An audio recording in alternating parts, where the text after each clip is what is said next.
Hey guys, assalamu alaikum. It's JennaG. Welcome back to my channel, and of course welcome back to my kitchen. We're on to our second video for this week's schedule where we're making pies. So in today's video I'm going to be making a shepherd's pie for you guys.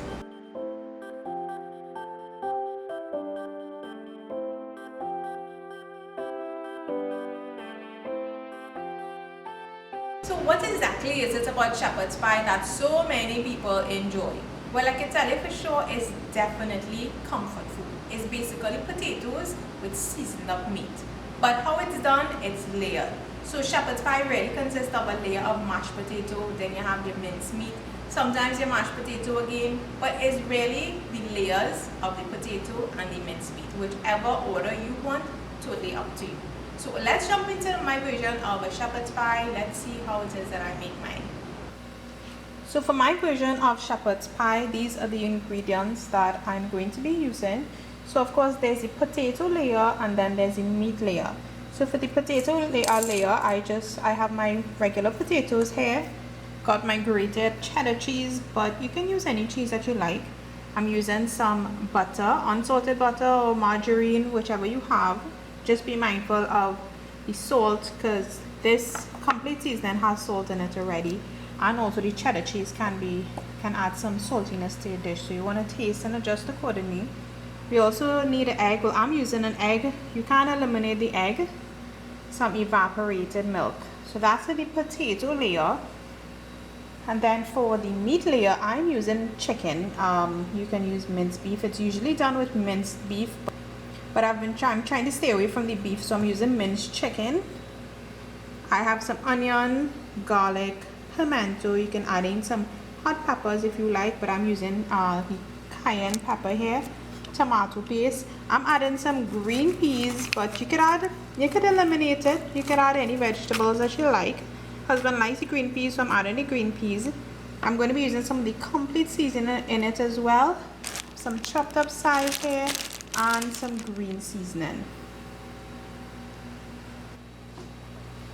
So the first thing you're going to do is just basically peel your potatoes and then put it to boil. So I'm just going to peel it real quick, slice them up, and try to keep them as equal as possible so that they could all cook around the same time.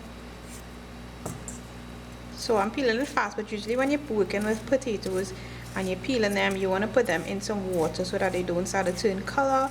I'm just doing a sort of fasting, as we would say. So I'm peeling potatoes real quick. I'll wash them out and then I will put them into the pot. So they're all properly rinsed out, washed out, no brownness on them. So you could cube them up. I just slice them across like this. So I have my pot of water up already, and I'm just going to put this into it. And we're just going to cook this until it's nice and tender. I'm not adding any salt to it, but you can add salt if you want. I'm going to add it in afterwards. So the next thing we want to do is work on our minced meat. So to my pot, I'm going to be adding some coconut oil. Keeping my heat on low medium. And then I'm going to be adding in the chopped up onions, the garlic, and the pimento.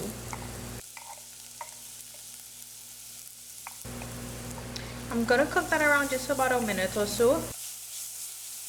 And then I'm going to add in the minced chicken and all the other ingredients, because the minced chicken is not going to take long.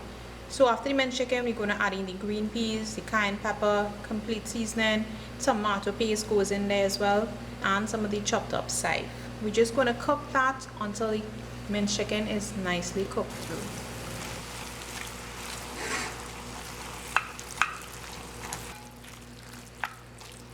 So where we at so far? Potatoes boiling, and we have the minced chicken or the minced meat cooking. So once our potatoes are finished, we're just going to use a potato masher and just crush them all up.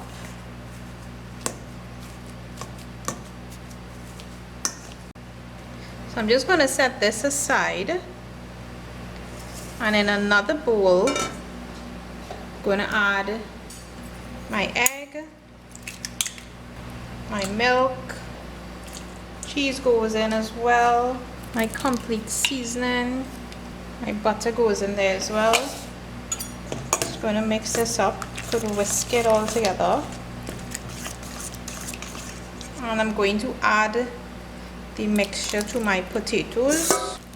So you want to mix this up until you get a nice smooth sort of consistency. So you're all okay so far. You have your potato layer and you have your mincemeat. And all it is now is just a layer. On a greased dish, I'm going to put a layer of the potato. Then the chicken goes in, or whatever meat that you're using. So once you put all the meat on, you're just going to layer it. Put a next layer of the potato mixture. And then I'm just going to cover this with some cheese. Not too much. So sprinkle here and there, you know. And then into the oven this goes. So while the pie is baking, let's just recap to make sure that we're all on the same page when it comes to making shepherd's pie and we know exactly what we need to do up until this point. So remember, shepherd's pie is about your layer of your potato and your layer of minced meat. To start off, you're peeling your potatoes, you're putting them to boil until they're tender, and then you're mashing them all up, and then adding your egg, your milk, your butter, your cheese, and your salt factor to it. Mix that all up. Your mincemeat layer just consists of whatever mincemeat you're using, cooked with all the other ingredients, seasonings, whatever vegetable you want to put in there, your onion, your garlic, your pimento. Once that is fully cooked through and you have your potato mixture, it's just about layering it. So in my case, I did a potato layer, a meat layer, and then another potato layer followed by a layer of cheese. So I think we all okay up until this point, right? It's not that hard to make, and although it can sound intimidating, it's pretty much straightforward. But if you do have questions or need assistance with anything, of course, comment down below, let me know, and I'll be more than happy to assist you guys. This is what it looks like, guys. Left it in the oven for about 30 minutes or so. So we're going to let this cool and then we're going to cut it. And then when you cut into it, this is what it looks like. So shepherd's pie, I think you guys can handle it now if you've never made it. I'm always curious to find out how to make it. I hope this video was helpful to you guys. If you did like the video, of course, don't forget to give it a big thumbs up and share with your friends, share with your family, share with somebody who just might be interested in making the shepherd's pie but never really got around to trying it out. So as always, thanks so much for watching. This week's video lineup is all about the pies. Don't forget to check out that green fig pie I did before. Today is shepherd's pie. Stay tuned to the other pie video I have coming up for you all. So thanks as always for watching, guys. I will see you all in my next video.